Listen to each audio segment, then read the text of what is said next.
شاب بتموت أمه وبتختفي مراته وبنته وما بيكونش عارف مين اللي عاوز يخلص على عيلته بالظبط. يا ترى هيقدر يوصل لهم ولا لأ؟ ده اللي هنعرفه من خلال فيلمنا النهاردة. بيبتدي فيلمنا بواحد واقف على مركب وبيقول للناس إن بومي شخص حقير وما كانش ليه أي لازمة، إنما دلوقتي بقى اسمه يرعب الناس وأنا اللي هخلصكم منه. فبيرد عليه واحد من اللي موجودين وبيقول له كل اللي قبلك قالوا كده وحاليا هم تحت التراب. فالراجل رد عليه وقال له هتشوف هعمل إيه وهقتله إزاي. ووصل بومي والراجل سكت، فقال له بومي وهو بيقعد على الكرسي سكت ليه لما شفتني؟ وبيقوم بومي بسرعة من على الكرسي وبيخلص عليه وبيبص للناس اللي قاعدة وبيقول لهم لو مش هتشتغلوا تحت أوامري مصيركم هيكون زي اللي مات بالظبط. وبنروح لواحدة بتجري من رجالة بومي لكنها وهي بتجري اتكعبلت وحاولت تستخبى تحت عربية، وبيجرها واحد من تحت العربية وبيقول لها انت رحت تبلغي عننا الشرطة بدل ما تكتبي التقرير اللي طلبناه منك. فبيضربها الراجل في بطنها طيرها، ولسه هيمسك حديدة يموتها ظهر لهم البطل رودرا وكل العصابة هجمت عليه وبيولع في الناس قبل ما يضربهم، واللي يولع فيه كان بيشوطه بالرجل يطيره، واللي ما ولعش فيهم قتلهم بالسكاكين وكانت الناس بتطير من وراه وهو بيضربهم. وبيروح للراجل اللي كان سحب الدكتورة ومسك سكينة وفضل يعمل فيه سبعات وتمانيات وخرطه خالص، وكان بيفتكر ذكريات لوحده وهو بيخرط الراجل.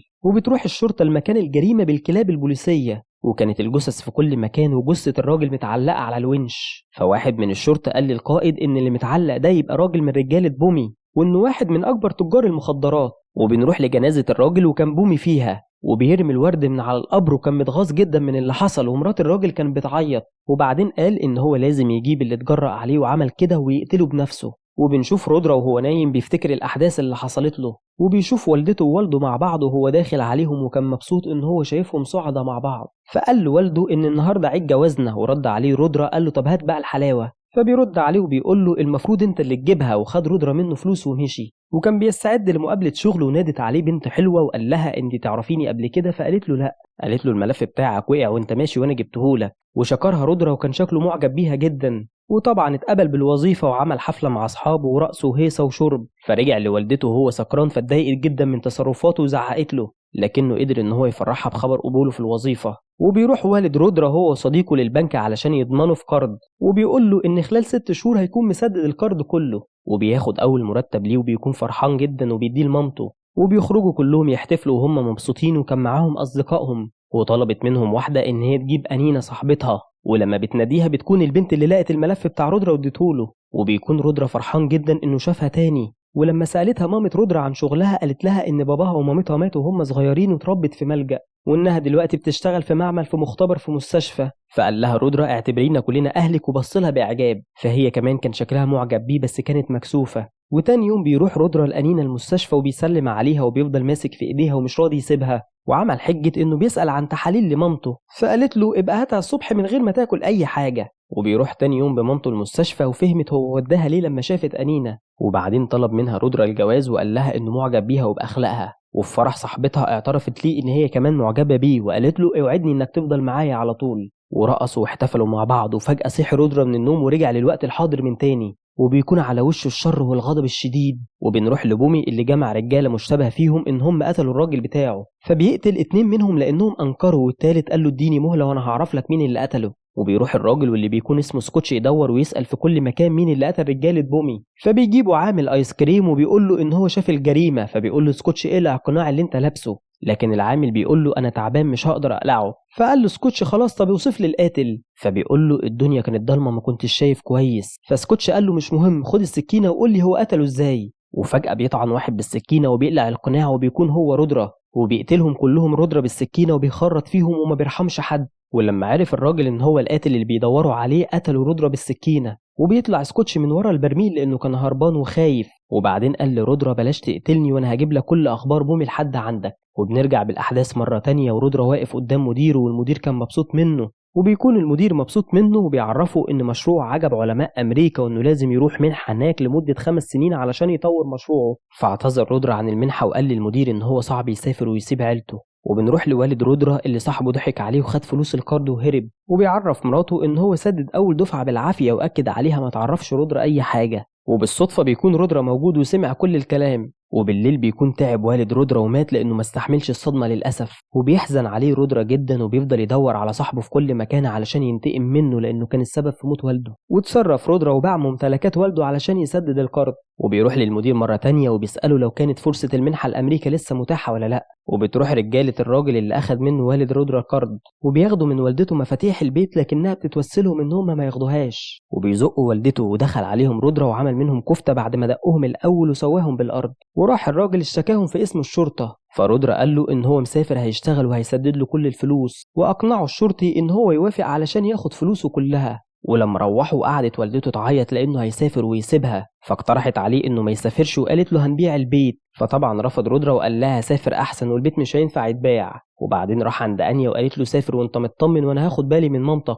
واتجوزها رودرا قبل ما يسافر وودعها. وبنرجع للحاضر من تاني وبيكون بومي قاعد يولول على رجالته اللي كل شوية حد منهم يموت، وبيكون في صور كتير متعلقة وقال بومي أكيد الجاني واحد منهم. وبياخدوا البصمات اللي في مكان الجريمة وبيعرف بومي إن رودرا هو القاتل. وبيروح على بيته لكنه ما بيكونش موجود، وبيلاقي بومي روشتة علاج باسم بنت رودرا الصغيرة عالية، وبيبعت صورتهم لواحد قريب من المنطقة اللي كان فيها الدكتور اللي راح ليه رودرا ببنته، وبيقول له لو لقيتهم احبسهم عندك لحد ما اجيلك. وبيروح رودرا لبنته وبتفرح بيه لما بتشوفه وبياخدها للملاهي وكانت هتتخبط في راسها لكنه لحقها. وبيروحوا لهم رجالة صاحب بومي وبيحاصروا المكان كله، وبيتصل ببومي وبيقول له ان هم محاصرين رودرا وبنته في الملاهي. وبيروح رودرا مقعد بنته في الساقية الكبيرة ورفعها لفوق وكسر الدراع علشان محدش يقدر يقرب لها، وبيقعد يعلمهم الأدب وبيضرب فيهم براحته. وبيطلع 2 منهم علشان يخطفوا بنته لكنه بيرشقهم بالسهم وقومهم كلهم على الأرض وكوم رئيسهم كمان فوقيهم. وبيتصل رودرا على بومي وبيقول له بومي أنا النهاردة هصطادك واسلخك. فبيقول له رودرا أنا الأسد ملك الغابة وأنا اللي بصطاده، لو فكرت تلعب معايا يبقى أنت اللي أكيد ميت. فبومي بيتضايق جدا وبيولع في الصور اللي عنده من غضبه.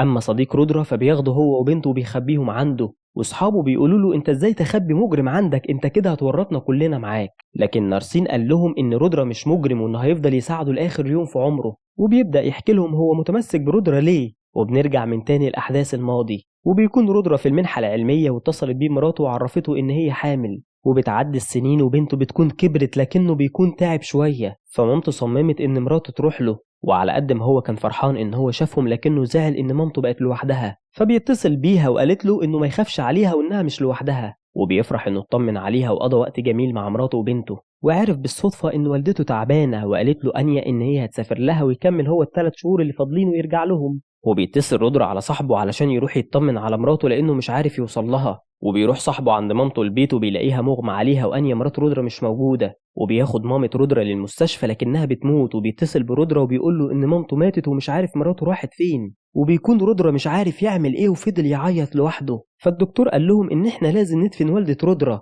لكن صاحبه طلب منه ينتظر لحد ما رودرا يجي يستلمها بنفسه، ووافق وحطوها في التلاجات لحد ما رودرا يوصل. ووصل رودرا واستلم جثة مامته ودفنها وهو حزين عليها جدا. ولما سأل صاحبه على مراته قال له ان هي لسه مرجعتش لحد دلوقتي، فاتجنن رودرا وراح يسأل عليها في كل مكان لكنها اختفت. وبيروح رودرا يبلغ الشرطة عن اختفاء مراته، بدل ما يدوروا معاه عليها اتهموه ان هو اللي قتلها، لكنه فضل يحلف انه ما عملش كده وتوسل للشرطي انه يدور عليها. وهو خارج خرجت وراه شرطية وكانت مصدقاه وقالت له يروح لشركة الطيران ويجيب تفاصيل الرحلة وهي هتوصله بشرطي هيساعده هناك. وبيروح رودري للشرطة وبيتأكد ان مراته وصلت وركبت تاكسي من قدام المطار، وجابوا رقم التاكسي وسألوا صاحب التاكسي عنها وقال لهم فعلا ان هي ركبت معايا، لكن التاكسي اتعطل بينا وقفت لها توك توك وركبت معاه. واتصل رودري بالسواق وقال له انا جاي لك علشان توصلني بصاحب التوك توك. وهو بيكلمه هجم عليه 2 بالموتوسيكلات وخنقوه بحبل وجروه وخبطوه في عمود النور. وبيحاول رودرا ان هو يعرف اي معلومه من السواق لكنه بيموت قبل ما ينطق. وبيتقابل مع الشرطي والشرطي بيقول له ان في جريمه قتل حصلت من 4 شهور زي جريمه قتل السواق كده،